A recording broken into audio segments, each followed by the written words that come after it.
Chapter 298 another case. Force ওয়ালের চোখের পাতা কয়েকবার কেঁপে উঠল। তারপর সে ধীরে ধীরে চোখ খুলল। সে দেখল সে তার বসার ঘরের মেঝেতে শুয়ে আছে। জানালার বাইরে তাকাতেই সে দেখতে পেল উজ্জ্বল চাঁদটা একটা টুকটুকে লাল থালার মতো অনেক উঁচুতে ঝুলে আছে।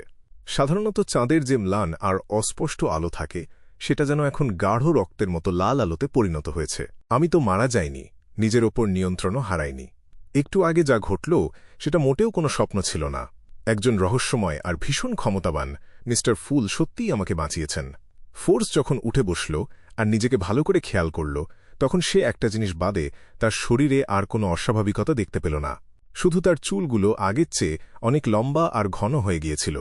কিন্তু আমার জীবন তো আগের চেয়ে পুরোপুরি পাল্টে গেছে। আমি জানি না এটা ভালো কিছু হলো নাকি খারাপ। বিড়বিড় করে নিজের মনে কথাগুলো বলে ফোর্স হাঁটু জড়িয়ে মেঝেতে বসে রইল। সে গভীর চিন্তায় ডুবে গেল। তার মনটা মাঝে মাঝেই অন্য কোথাও হারিয়ে যাচ্ছিল। কখনো সে খুব অস্থির হয়ে উঠছিল, কখনো তার মন খারাপ হচ্ছিল, আবার কখনো সে পুরোপুরি বিভ্রান্ত হয়ে পড়ছিল। ধূসর কুয়াশার ওপরে বসে ক্লাইন একটা চেয়ারের দিকে তাকিয়েছিল। ওই চেয়ারটার পেছনে একটা স্তরে স্তরে সাজানো দরজার প্রতীক আঁকা ছিল। সে চিন্তিত মুখে নিজের মনে বিড়বিড় করে বলল, কে জানে ওই প্রলাপগুলোর ভেতরে কি ধরনের তথ্য লুকিয়ে আছে। সে যখন সিকোয়েন্স 7 বা সিকোয়েন্স 6 পৌঁছাবে তখন সে ওই নেতিবাচক প্রভাবগুলো প্রতিরোধ করতে পারবে। আর তখন সে প্রলাপগুলোর আসল কথাও শুনতে পাবে। সে যদি এখনও অ্যাক্টিং মেথড ঠিকমতো বুঝতে না পেরে থাকে, তাহলে আমি মিস জাস্টিস আর অন্যদের সাহায্য নিয়ে তাকে সেটা শিখিয়ে দিতে পারি। আমি তো একটা হোলি আর্টিফ্যাক্ট ছুঁয়ে এভারনাইট গডেসের কাছে প্রতিজ্ঞা করেছি। যারা এই অ্যাক্টিং মেথড সম্পর্কে কিছুই জানে না তাদের কাছে আমি এই নিয়ে কোনো কথাই বলতে পারব না। আমি যখন সিকোয়েন্স 5 পৌঁছাব আর একজন ম্যারিওনেটিস্ট হব, তখন হয়তো আমি একটা বিশেষ রিচুয়াল ব্যবহার করতে পারব। আর এই রহস্যময় জায়গার বিশেষ ক্ষমতা কাজে লাগিয়ে দূর থেকেই তাকে নিয়ন্ত্রণ করতে পারব। তখন সে যা দেখবে আমি সরাসরি তা দেখতে পাব, আর সে যা শুনবে তাও শুনতে পাব। এভাবে আমি নিশ্চিত হতে পারব যে ওটা মিস্টার ডোর কি না। এই ভদ্রলোক 4th যুগের ইতিহাস নিজের চোখে দেখেছেন। তিনি হয়তো মিস্টার আজিকের চেয়েও বয়সে অনেক বড়, যিনি কিনা একাধিক জীবন পার করে এসেছেন। আমি ভাবছি তার ক্ষমতা আর স্তর আসলে কোন সিকোয়েন্সের সমান হবে, 2 নাকি 1? বেশ কিছুক্ষণ চিন্তাভাবনা করার পর ক্লাইন বুঝতে পারল যে তার আধ্যাত্মিক শক্তি অস্থিতিশীল হয়ে পড়ছে। তাই সে তাড়াহুড়ো করে ধূসর কুয়াশা থেকে নিচে নেমে এলো এবং বাস্তব জগতে ফিরে গেল। নতুন একটা ধাপে ওঠার পর এমনটা হওয়া খুবই স্বাভাবিক একটা ব্যাপার ছিল। এই কারণে ক্লাইন বাইরে যাওয়ার চিন্তা বাদ দিল। সে ধৈর্য ধরে নিজের ঘরে বসেই কুগিটেশন শুরু করল। সে তার আধ্যাত্মিক শক্তিকে নিজের ভেতরে গুটিয়ে নিতে লাগল এবং আবার ছড়িয়ে দিতে লাগল। ভোরবেলায় ফোর্স দিনের প্রথম স্টিম মেট্রো ধরে সেন্ট জর্জ বরোতে ফিরে এলো। এরপর সে একটা পাবলিক ঘোড়ার গাড়ি ভাড়া করল।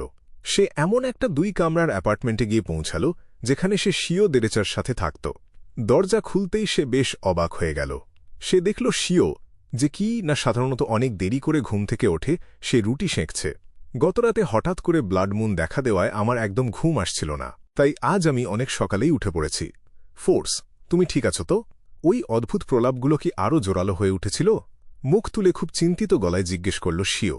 ফোর্সের চোখের দৃষ্টি হঠাৎ করে ঘোলাটে হয়ে এলো। সে একপাশে মাথা ঘোরাল।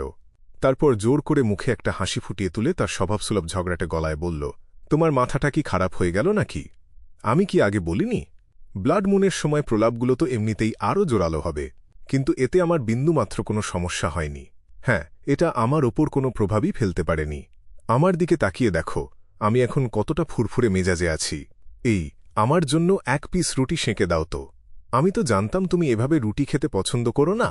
নিজের ছোট সোনালি চুলগুলো ঠিক করতে করতে নিচু গলায় বিড়বিড় করে বলল শিও। প্রতিশোধ নেওয়ার প্রথম ধাপটা পার করে আর নিজের ক্ষমতার স্তর বাড়ানোর পর ক্লাইন সারা রাত একটানা ঘুমাল। সকালবেলা সে খুব আয়েশ করে বাইরে বেরোল। সকালের নাস্তার জন্য সে ফিনপটার নুডলস কিনল। তার সাথে নিল একটা দেশি পাই আর 1 কাপ মিষ্টি আইসড টি। খুব তৃপ্তি নিয়ে এই মজাদার খাবারগুলো খাওয়ার পর সে তার কাঁটা চামচ আর ছুরিটা নিচে নামিয়ে রাখল। তারপর সে খবরের কাগজটা হাতে তুলে নিল। সে ভীষণ ফুরফুরে মেজাজে কাগজটা পড়তে শুরু করল। একবার চোখ বুলিয়েই সে দেখতে পেল যে তুষক টাইমস পত্রিকার বড় বড় শিরোনামে লেখা আছে, ব্লাড মুনের রাতে কিলার ডেমন আবার আঘাত হেনেছে। আবার ক্লাইন তাড়াতাড়ি করে অন্য খবরের কাগজগুলোর প্রথম পাতা উল্টে দেখল। সেখানেও সে একই রকম অনেক শিরোনাম দেখতে পেল। 11 নম্বর সত্যিকারের ঘটনা, পুলিশ একদম অসহায়। ওই রক্তপিপাসু কিলার ডেমন আরও একবার সরাসরি পুলিশকে নিয়ে মজা উড়িয়েছে। পুরো ব্যাকলুন্ড শহর জুড়ে আতঙ্কের পরিবেশ ছড়িয়ে পড়ছে। এটা তো নাইটহক্স আর ম্যান্ডেটেড পানিশার্স, সবার নিশ্চয়ই এটা নিয়ে মাথা খারাপ হওয়ার জোগাড় হয়েছে, তাই না? ক্লাইন মনে মনে একটা দীর্ঘশ্বাস ফেলল।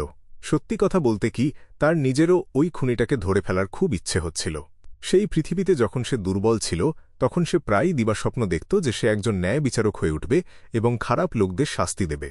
কিন্তু এখন একজন সিকোয়েন্স 7-এর বিয়ন্ডার হিসেবে সুপারহিরো না হওয়ার সিদ্ধান্ত নেওয়ায় ক্লাইনের তার পুরনো স্বপ্নগুলোর জন্য খুব আফসোস হচ্ছিল। উফ, কি আফসোসের ব্যাপার! এই ঘটনাটা এরই মধ্যে সবার নজর কেড়ে নিয়েছে। আমি যদি এখন এর মধ্যে নাক গলাই, তার মানে তো এই দাঁড়ায় যে আমি নিজেই নিজের আসল পরিচয় ফাঁস করে দেওয়ার জন্য বসে আছি। আমাকে এখনও যুক্তি দিয়ে কাজ করতে হবে।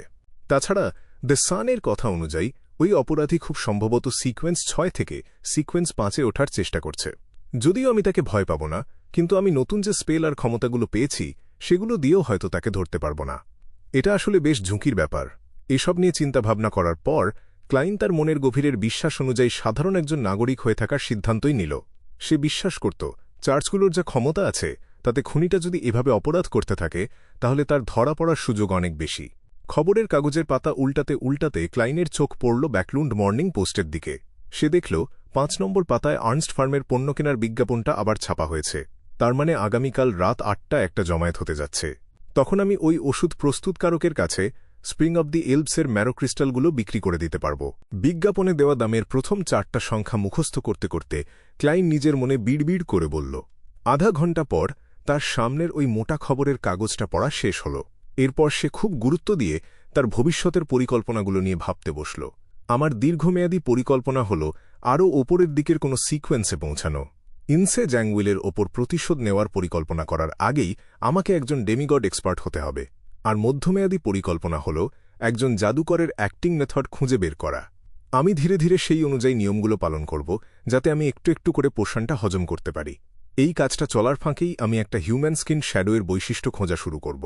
তার সাথে একটা ডিপসি নাগায়ের চুল এবং একটা 1000 ফেসড হান্টারের রক্ত আর তার পরিবর্তিত পিটুইটারি গ্ল্যান্ডও খুঁজতে হবে। আর কোনো বস্তু থেকে একজন খারাপ ঈশ্বরের দুর্নীতি মুছে ফেলার উপায়টাও খুঁজে বের করতে হবে। সিকোয়েন্স 6-এর বিয়ন্ডার উপাদানগুলোর প্রতিটার দাম প্রায় 1500 পাউন্ডের মতো। এটা তো ভীষণ দামি। এর পাশাপাশি আমাকে এমন একটা জাদুকরী বস্তু জোগাড় করতে হবে যেটা দিয়ে আক্রমণ করা যায় বা কাউকে নিয়ন্ত্রণ করা যায়। একজন জাদুকর অনেক শক্তিশালী হলেও তার বেশিরভাগ বিয়ন্ডার ক্ষমতাই জীবন বাঁচানো আর পালিয়ে যাওয়ার কাজে লাগে।